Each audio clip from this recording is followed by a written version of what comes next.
Welcome to Living Chassidus. Together, let's live the Chassidus we learn.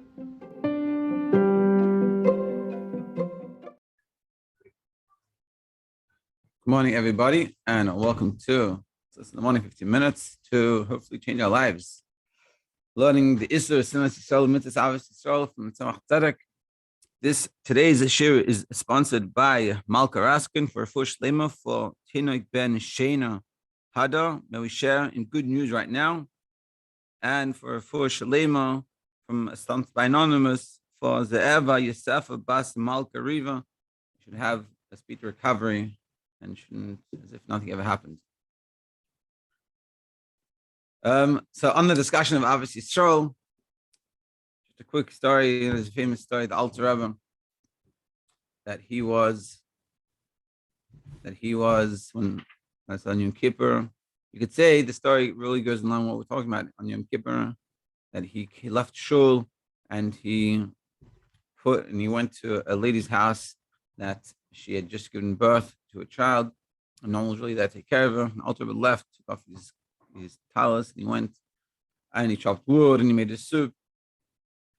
So one of the things you could say about this story, it's a very famous story, that in the Alter Rebbe's Yom Kippur davening, this is what he was doing.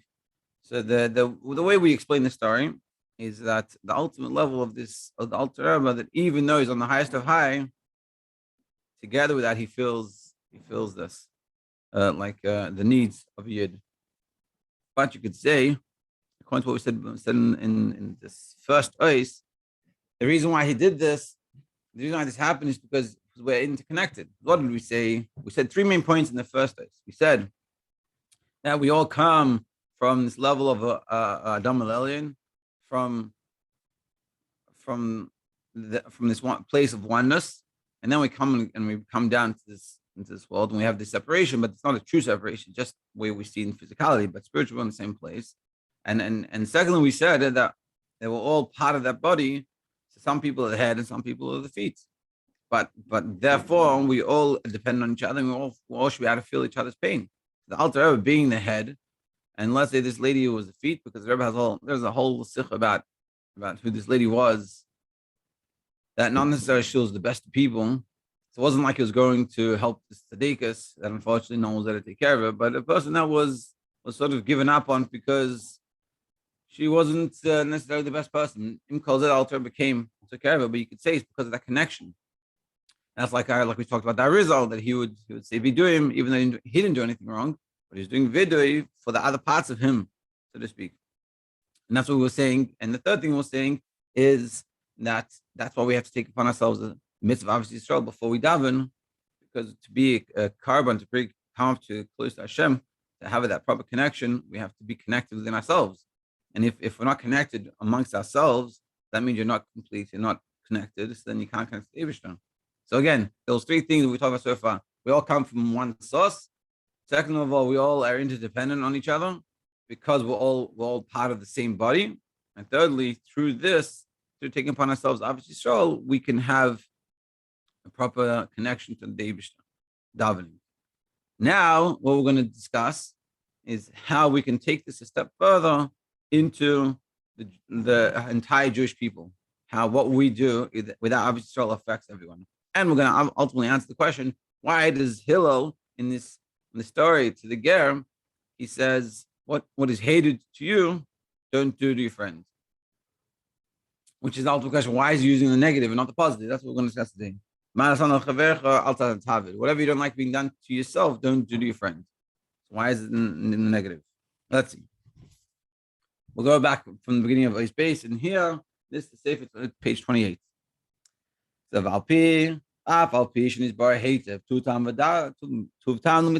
though we explain very well the reasoning for this mitzvah of Avos Yisrael,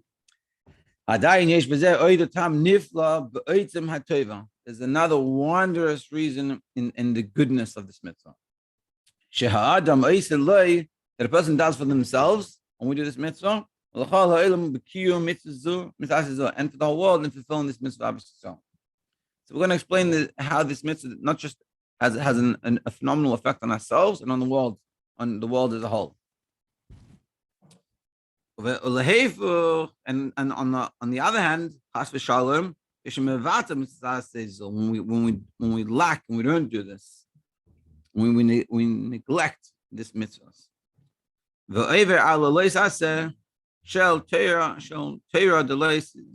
we go against the negative commandment of not hating your fellow. So I know. So first we need to understand. Al pi be'er ma'amehilo on this galel shein muvan gamkein lama be'er mitzvah zub inyan shvila. So what we also need to understand it.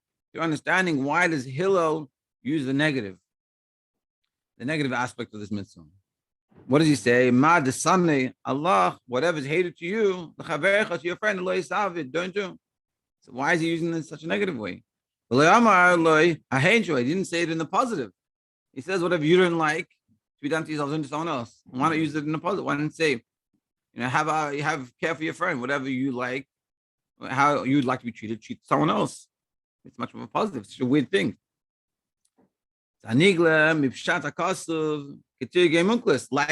is the way understanding of the pasuk, and like Targum Unclus explain the pasuk. What does he translates it? That have mercy to your friend like yourself. That's a positive way of saying it. But Hillel said in a negative. Why? Not because stam, but this is what we're going to learn. And it's a beautiful lesson we're going to learn in the way to look at this. This goes to start to explain it. Basically, I'll do it outside first, and then we'll explain it inside. So we'll have a better understanding. That basically he says that the reason why I use it in the negative is because within ourselves, we all have negativity, and we all have issues. Like I said in the beginning of learning this, that the difference between someone you like, someone you hate, is what you focus on. And ultimately, within ourselves, we have plenty of things that we need to work on, and we know they're not that good. But because of the love for ourselves, we're able to cover it over, and we're able to move past it and not let it bother us. But when someone else sees it, then it bothers, then it becomes a problem. And that's an issue. And so what we're saying is, whatever you don't like, just like you don't like people seeing your issues and not being that, and just like for yourself, with your issues, you don't even notice it, and it's not a problem. And so to someone else, that's how you should look at it. You shouldn't see it. It shouldn't bother you. It shouldn't be an issue to you. That's why he says, whatever you don't like, just like you don't like people catching you out on your flaws. So if you don't like catching, you shouldn't catch someone else on the flaws. And that's why he uses this negative. It's not a negative. It's not a negative thing, but that's why he uses this type of language. Whatever you don't like be done to yourself. I mean, just like you don't like someone catching you out, don't catch other people out. And that's what he's going to explain. Let's see. Binyan. These things who because this is really explaining it in a deeper level. The mitzvah obviously strong. The high no meaning Adam Roya. Just like a person doesn't see any fault within himself. It's not that he doesn't recognize his issues, his shortcomings.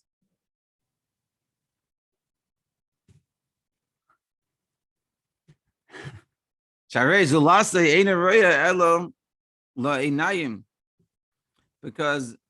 for someone else, they only perceive what the eye sees, but but he sees what's really going on inside of him. Meaning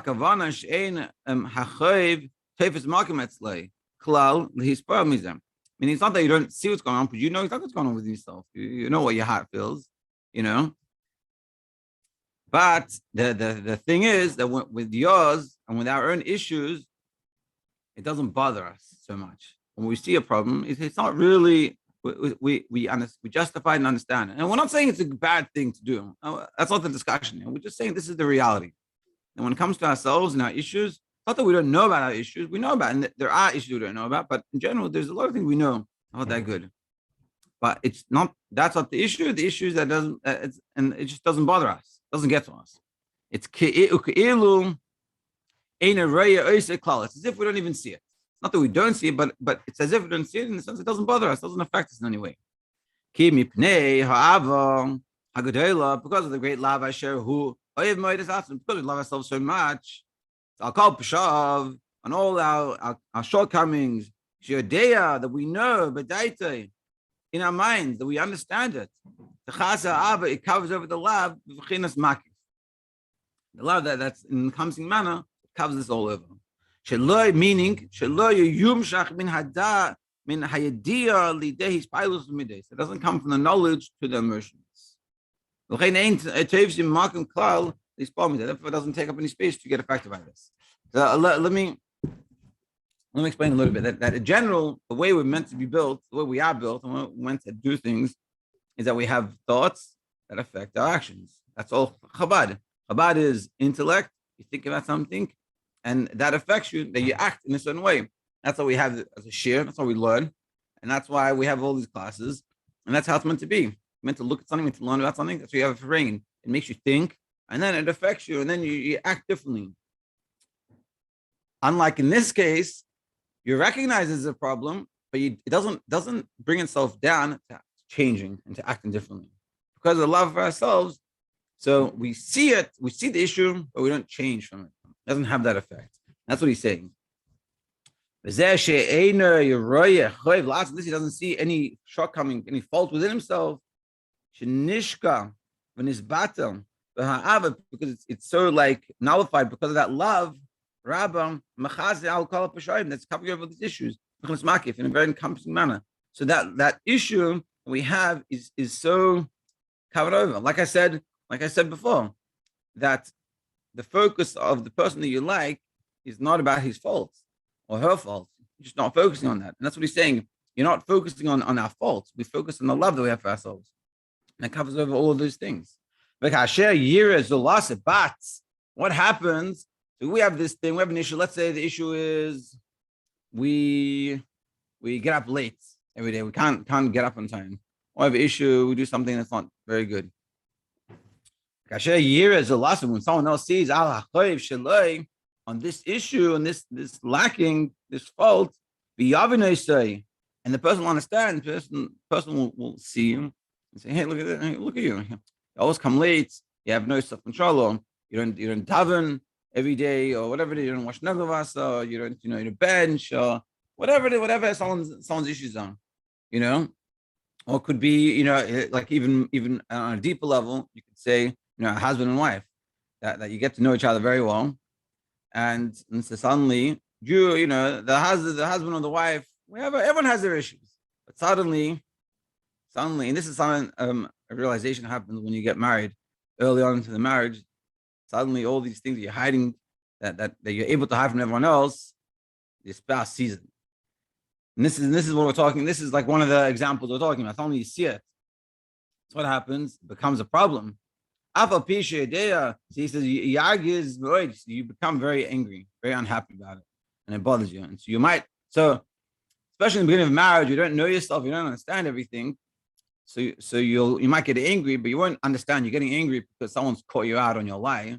You live a lie, but you're not even paying. It doesn't bother you because of the love for yourself, and it covers it over. And even though you realize this is a problem, and I'm not doing this properly, and I should change, but we just we cover it over. But suddenly someone else sees it, and someone sees, and this is one of the things I remember when I was like in the beginning. Suddenly you realize when you become honest, you realize that like you're not being genuine. Like in your own world, the outside world, that your portrayal is genuine, but within yourself, there's things that aren't genuine. You don't even realize it because love is covering it over. You don't see this problem. Suddenly you're married and someone else sees you and say, hey, what happened over here? Why are you acting like this? So that bothers you, so you get angry.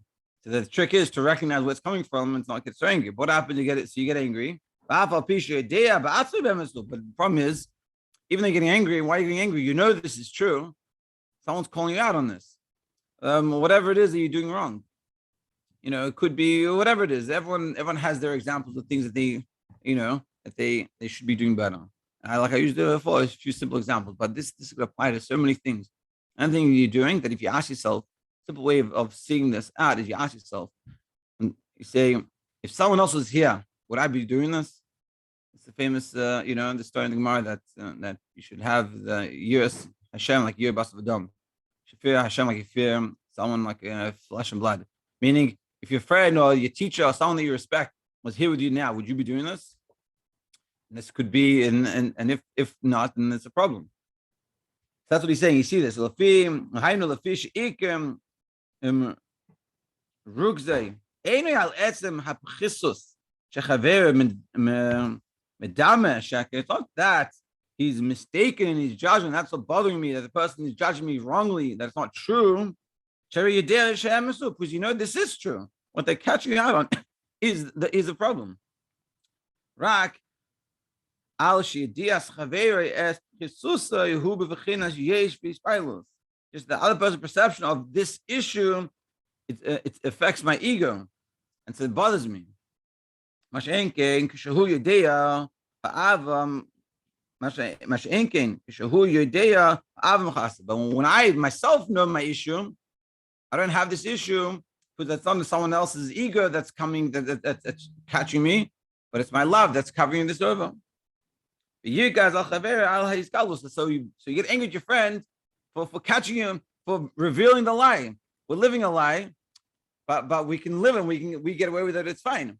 But suddenly someone else is catching us on it. Suddenly a lie is being revealed. It's like, whoa, you're acting all holy, but look what you're doing. You're doing this, or you're whatever it is that you're doing. That even for yourself, it's not so good. So then that gets you bothered you.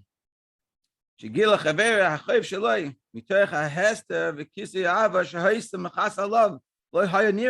before, no one saw it. I covered it over. I did a good job of faking. No one even knew. So I'm good. It didn't bother me. But now it's being revealed. There's a lot more to continue on this, but we have to stop. So it'll be continued tomorrow. And again, we're a little in the middle of here, but just the lesson that we can take from this at the moment is recognizing that none of us are perfect, and within ourselves, we have to, if we want to be honest with ourselves, we have to look at things and look at our day, and when we're doing something, ask ourselves, would I do this in front of someone else? And if I wouldn't, someone that respects me, I wouldn't do it in front of them. Is this genuine? Am I right? Or am I just covering my love, just covering over these mistakes of mine? And to be continued tomorrow.